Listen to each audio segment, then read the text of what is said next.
Hello student, एक बार फिर हमारे यूट्यूब चैनल अल्फा क्लासेस में आपका स्वागत है। आज फिर हम लोग लेकर आए हैं दो चर वाले रैखिक समीकरण को। हम लोग पिछले वीडियो में दो चर वाले रैखिक समीकरण को निरूपित किए थे बीजगणितीय विधि में, यानी बीजगणितीय विधि से यानी बीजगणितीय रूप में। और मैं आपको उसमें ये भी बताया था कि दो चर वाले रैखिक समीकरण क्या होते हैं, उनका डेफिनेशन भी उसमें दिया गया था और ये भी बताया गया था। आज हम चर्चा करने वाले हैं दो चर वाले रैखिक समीकरण का आलेखीय या ज्यामितीय या ग्राफीय निरूपण करने की क्या विधि होती है।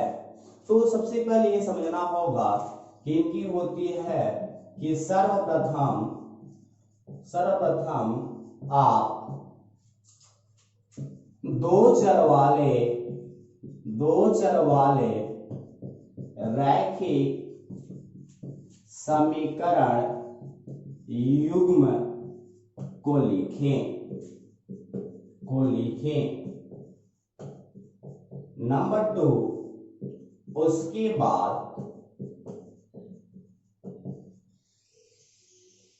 बारी बारी से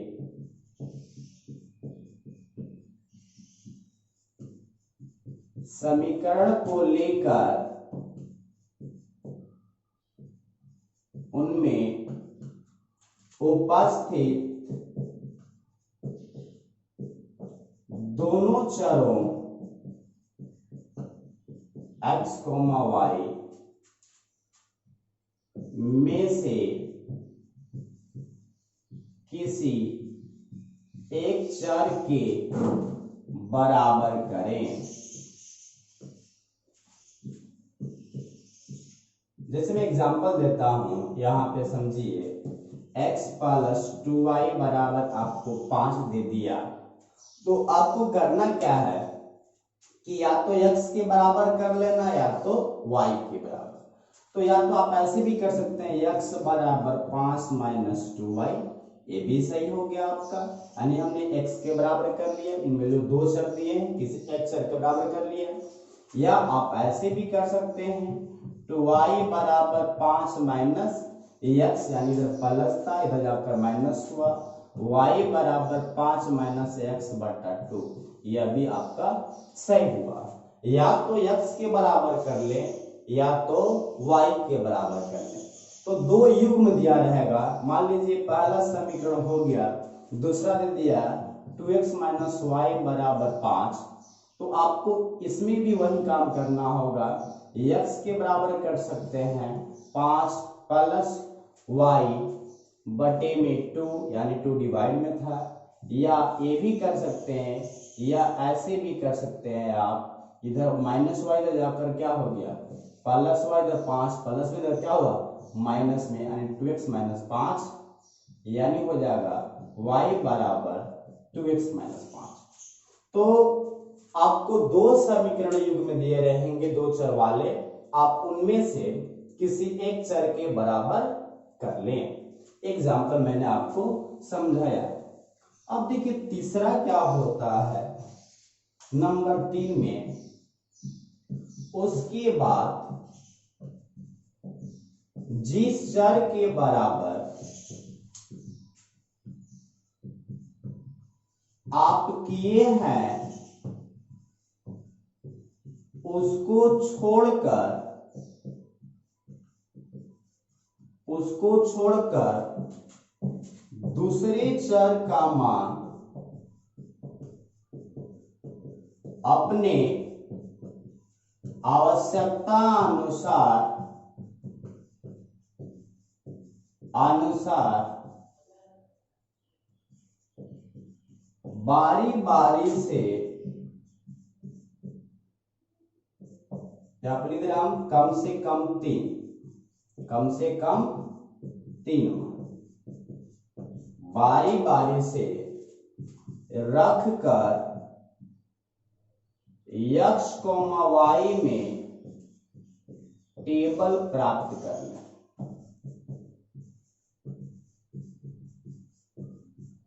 समझेंगे इसका मतलब क्या हुआ। तीसरा कंडीशन का ऊपर हम मिटा रहे हैं, ध्यान देना होगा।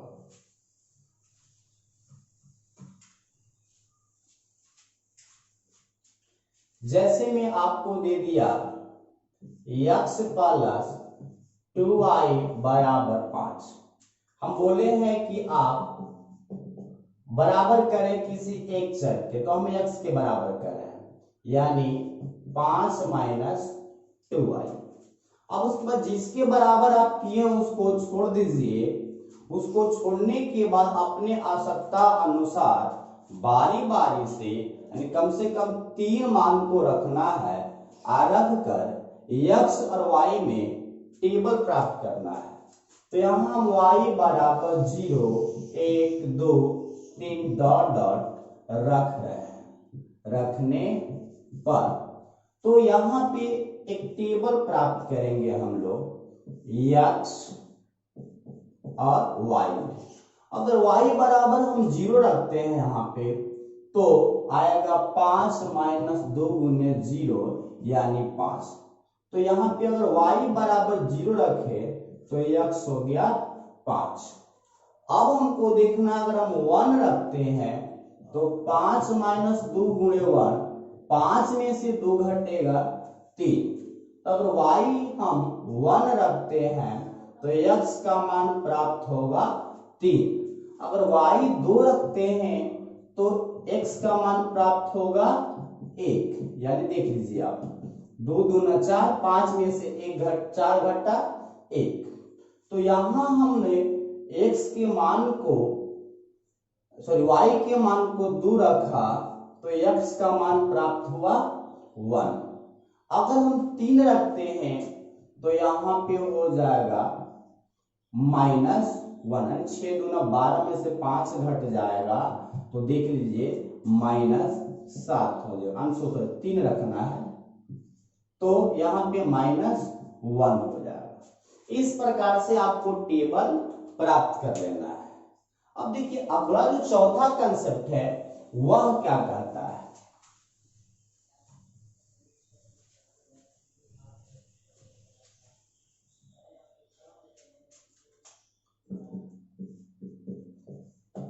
टेबल प्राप्त करने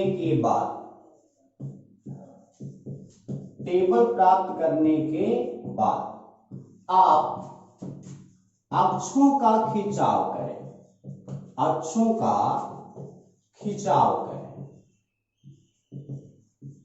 इसका मैं समझाता हूं कैसे करना है। जैसे ए अक्ष का खिंचाव कर लीजिए, ये अक्ष हो गया -x, ये y हो गया -y। अक्षों का खिंचाव करें और उस पर एक निश्चित मानक का बिंदु लें। अब रह गया निश्चित मानक का बिंदु लेने का मतलब क्या हुआ कि मान लीजिए आप अक्ष का खिंचाव कर दिए, x अक्ष का और y अक्ष का।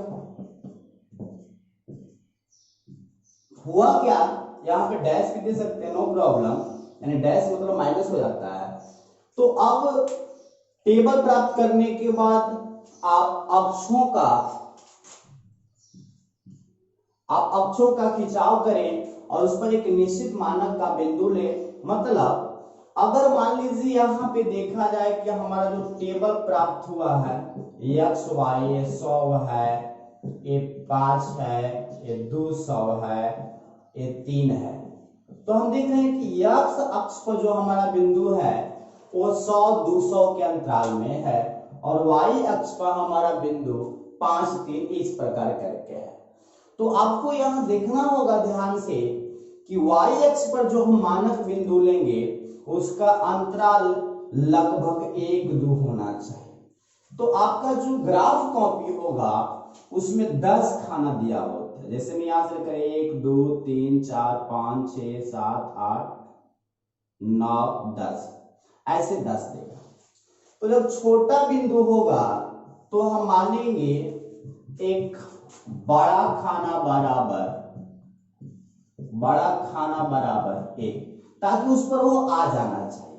और रहा बात कि अगर 100 200 है एक्स अक्ष पर, तो यहाँ पे हम दर्शाएंगे बड़ा खाना को, माने 1 2 3 4 5, यानी इसमें 5 बड़ा खाना आ जाएंगे, 5 तक है। नीचे भी हो जाएगा -1 -2। लेकिन जो एक्स अक्ष पर आप देख रहे हैं 100 है, तो इसमें हम मान लें कि माना एक बड़ा खाना बराबर 100, एक किस अक्ष पर लेंगे हम लोग, एक्स अक्ष पर। और वाई अक्ष पर कितना लेंगे हम लोग, 1 2। तो जब 100 लीजिएगा तो यहाँ पे 100 200, तो जो छोटा बिंदु होगा वह आप 10 से भाग कर दीजिए इसमें, यानी 10 हो जाएगा। जितना बड़ा खाना बराबर लेना है उसमें 10 से भाग कर दीजिएगा, छोटा बिंदु आपका प्राप्त हो जाएगा। यानी ये छोटा बिंदु 10 20 30 40 ऐसे हो जाएगा। तो इस प्रकार से आप क्या करेंगे कि अक्ष का खिंचाव कर लेंगे, और खिंचाव करने के बाद एक निश्चित मानक बिंदु को उस पर दर्शा लेना है। अंत में क्या करना है, अंत में समीकरणों से प्राप्त बिंदुओं को अक्ष पर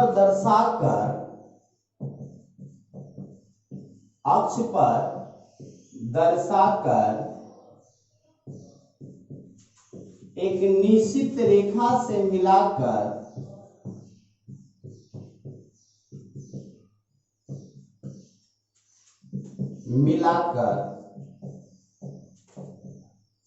ज्यामितीय निरूपण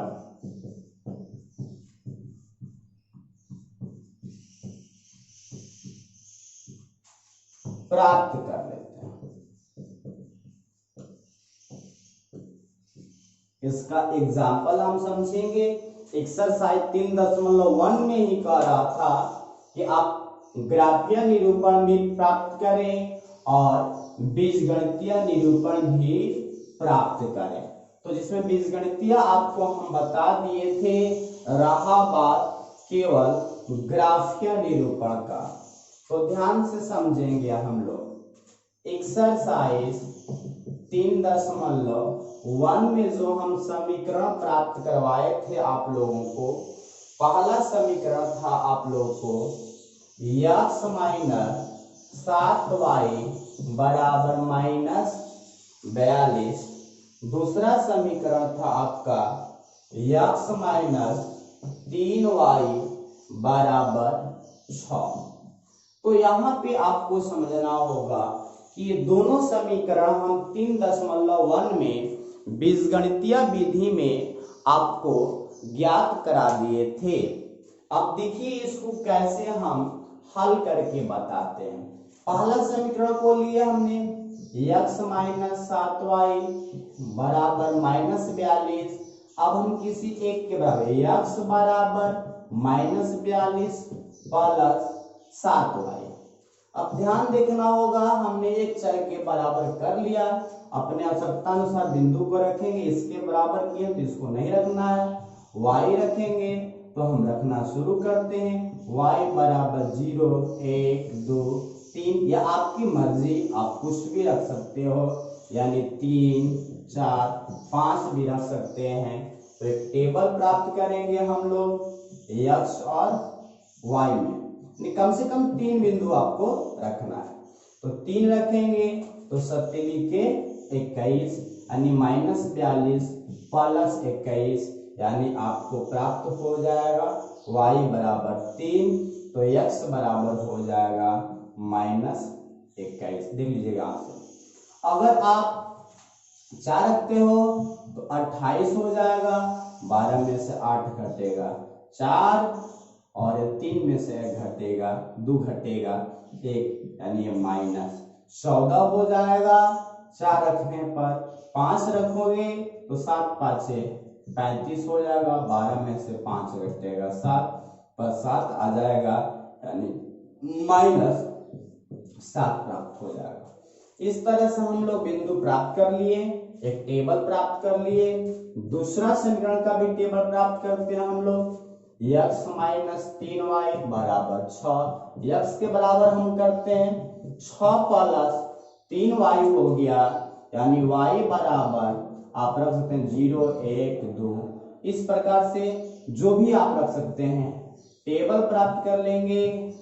x और y में 0 रखेंगे 0 हो जाएगा, x का मान 6 हो जाएगा, 1 रखेंगे 9 हो जाएगा, 2 रखेंगे माइनस 3 हो जाएगा। आप सॉरी ये हो जाएगा तितली के 9 9 6 2 रखा गया है, 3 दूना 6 6 12 हो जाएगा, 1 रखेंगे 3 एकम 3 6 3 9 हो जाएगा। तो इस प्रकार से हम बिंदु प्राप्त कर लिए। अब आलेख समझाते हैं आपको कैसे खींचना है। x डैश हो जाएगा y डैश। अब देख रहे हैं कि y पर जो हमारी बिंदुएं हैं वह 0 से लेकर 5 तक है, या भी प्लस में है। तो हम थोड़ा सा प्लस वाले को बड़ा कर लेंगे, यहाँ ध्यान रखना होगा। प्लस वाले को हम बड़ा कर लेंगे और माइनस वाले को छोटा, क्योंकि माइनस पर हमें बिंदु दर्शाने की कोई जरूरत ही नहीं है। तो हम लेंगे y अक्ष पर यहां मानेंगे, यही आपको मानना होगा, माना y अक्ष पर एक बड़ा खाना बराबर 1, तो छोटा खाना हो जाएगा 0.1। तो मानकर आप रखेंगे 1 2 3 4 5 तक ही बिंदु को y पे दर्शाना है। अब देख रहे हैं हम लोग कि x अक्ष पर 12 तक आपके दिख रहे हैं प्लस में और -21 तक दिख रहे हैं आपको माइनस में। तो अब y अक्ष पर आपके अकॉर्डिंग एक बड़ा खाना बराबर आप 2 ले सकती हैं, 3 ले सकती हैं, 10 ले सकते हैं, 5 ले सकते हैं। तो यहाँ पे अपने अनुसार थोड़ा बड़ा बड़ा दिखे तो हमने मानेंगे, हम यहाँ पर माना अक्ष पर एक बड़ा खाना बराबर 5। तो एक बड़ा खाना बराबर 5 माने हैं, तो छोटा खाना बराबर हो जाएगा 5/10 मतलब 0.5, आधा हो जाएगा। तो अब हम लेंगे क्या, प्लस में देख लेते हैं कहां तक दिया है, इसमें 12 तक। तो 5 यहाँ पे हो जाएगा, एक बड़ा खाना बराबर 5 माने हैं हम लोग, तो 5 10 15 ऐसे हो जाएगा। यानी यहां से लेकर यहां तक 5 10 15 यानी 5 बढ़ते जाएगा। इधर लीजिएगा आप, तो -5 -10 -15 -20 और -25। अब दर्शाएंगे बिंदुओं को हम, देख लीजिए। एक है कि y को देख लीजिए 3 पॉजिटिव में हो गया, और x -21 यानी -21 देख लीजिए कहाँ होगा, ये 20 है। और आपको पता है कि एक छोटा खाना बराबर कितना, आधा। तो 2 खाना बढ़ाइएगा तो 1 हो जाएगा, 0.5 और 0.5। तो हम 2 बिंदु बढ़ा रहे हैं यहाँ पे, 1 और 2। तो देखेंगे यहाँ पे ये 2 यानी यहाँ पे, और ये 3 था मान लीजिए यहाँ पे, यानी बिंदु कहाँ प्राप्त हुआ आपका, यहाँ पे प्राप्त हो गया। पहला बिंदु मिल गया हमारा। दूसरा देखते हैं, y4 x -14, y4 हो गया x -14 मतलब 10 और 4 बढ़ाना है, मतलब 8 बिंदु आगे लेंगे हम लोग, क्योंकि एक बिंदु बराबर आधा, 2 बिंदु बराबर 1, तो 8 बिंदु बराबर 4। यानी मान कर चलते हैं यहाँ पे 8 आएगा, आपके ग्राफ में बिंदु दिया होगा। तो 4 और 8 को जब मिलाते हैं, यहाँ से मिलाते हैं हम लोग, ये मानकर चलिए 4 है, तो एक बिंदु यहाँ प्राप्त होता है। फिर दूसरा समीकरण हम डील करते हैं, 5 y बराबर 5 हो गया, ये -7 हो गया, तो 5 ले लिए, 4 बिंदु बढ़ जाइए आप, मतलब 4 बिंदु बढ़ने से 2 प्राप्त होगा, 5 माने हैं आप, तो यहाँ पे आ जाएंगे हम लोग 5 और 4 लगभग यहाँ आ जाएगा। फिर इसको हम मिला लेंगे एक रेखा से, ये हमारा किस समीकरण का प्राप्त हो गया, देख लेंगे। ये प्राप्त हुआ है हमारा पहला समीकरण का, यानी x माइनस 7y बराबर माइनस 42। इसी प्रकार मिलाएंगे इसको, y 0 और x कितना हो जाएगा 6, तो 6 मतलब क्या हुआ, 2 बिंदु बढ़ेंगे हम लोग, यहाँ पे हो जाएगा y 1 और यह 9, 9 मतलब कितना हुआ 5 4 9, 8 बिंदु बढ़ेंगे, क्योंकि हाफ बिंदु इक्वल टू एक बिंदु इक्वल टू हाफ है, तो 2 बिंदु इक्वल टू 1, तो यहाँ पे आएंगे हम लोग 9, यानी यहाँ मिलेगा लगभग आपके ग्राफ में सही से मिलेगा। अब y 2 ले लेंगे हम लोग, और ये 12 यानी 10, 4 बिंदु बढ़ जाएंगे लगभग, यहाँ पे आ जाएगा, इसको मिला देंगे ऐसे सही से। तो मान लीजिए ग्राफ में सही मिलेगा, तो ये प्राप्त हो गया किसका, x माइनस 3y बराबर 6 का। तो इस प्रकार से आप ग्राफीय विधि कर सकते हैं, और जो भी क्वेश्चन बचे हैं आप उसको बना सकते हैं। तो यहाँ पे दो चर वाले रैखिक समीकरण का ग्राफ भी आपका खत्म होता है। अगले कंसेप्ट में हम पढ़ेंगे इनके हल क्या होते हैं।